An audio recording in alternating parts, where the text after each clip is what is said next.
Pievērsīsies deju mūzikā, kas to zina. Kāpēc? Starp citu, es neesmu nekad dzirdējis deju mūzikā, piemēram, Aisa Andrejevs, jeb Aišas izpildījumā. Kad tu mēģināsi?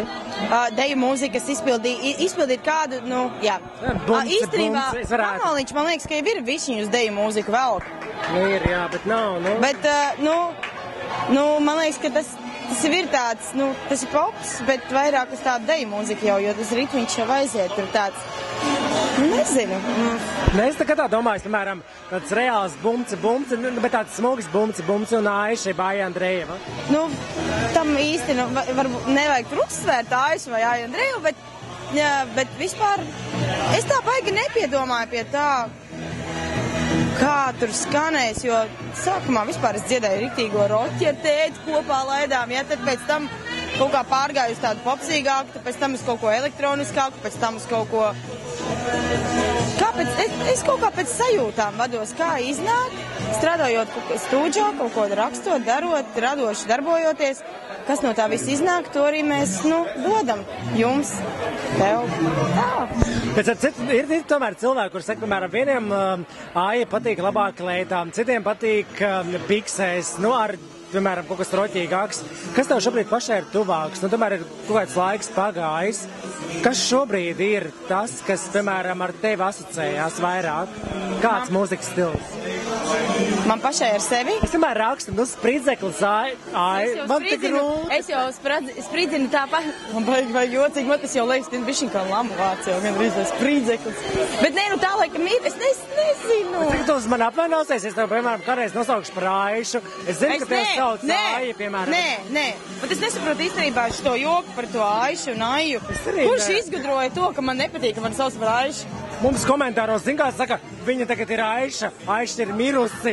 Un pilnīgi es uzrakstu Aiju, un man pilnīgi tāds nesaprotu pareizi, nepareizi. Nē, es domāju, ka par to nevajag tik ļoti satraukties, ka tas viss ir tā, kā tas ir, jā. Kā kuram? Kāda ir tavi tuvākie mērķi? Piemēram, Mani tuvākie mērķi ir tādi, ka šobrīd es ļoti nopietni un aktīvi gatavojos jaunajam singlam, vasarīgam, kaut kam ļoti pozitīvam un skaistam. Latviešu valodā.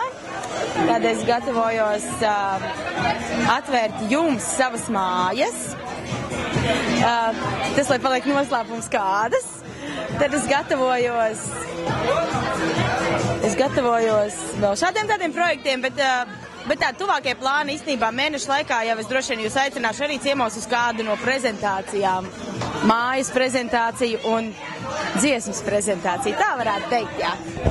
Ko mēs gaidām ielūgumu uz Aišas, jeb Aisa Andrejevas mājas prezentāciju? Es domāju, ka tur būs galvu reibinoša ballīte. Būs galvu reibinoša ballīte, būs brīvi, būs vienkārši un jā. Un pats galvenais, ka mēs esam atklājuši, kad viņi mūs nelamās, ja gadījumā es uzrakstīšu, kad viņi ir Aiša, nevis Aija Andrejeva. Paldies Dievam! Es nezinu, godvārds, nezinu, kas... Man teica, ka tev nepatīk, ka tevi sauc tā. Es saku, kurš tev to teica? Nē, tā raksta. Es saku, kurš tā raksta? Komentāros gan jau. Es tā nedomāju, patiešām. Es esmu kādu jūs manī vēlaties. Mēs tevi mīlam, mēs tev vienmēr vēlamies starp citu. Jā, kā kuram ērtāk tā, kuram ērtāk tā. Es nezinu, tas ir kāda starpība dzīvojam vienkārši nost un viss.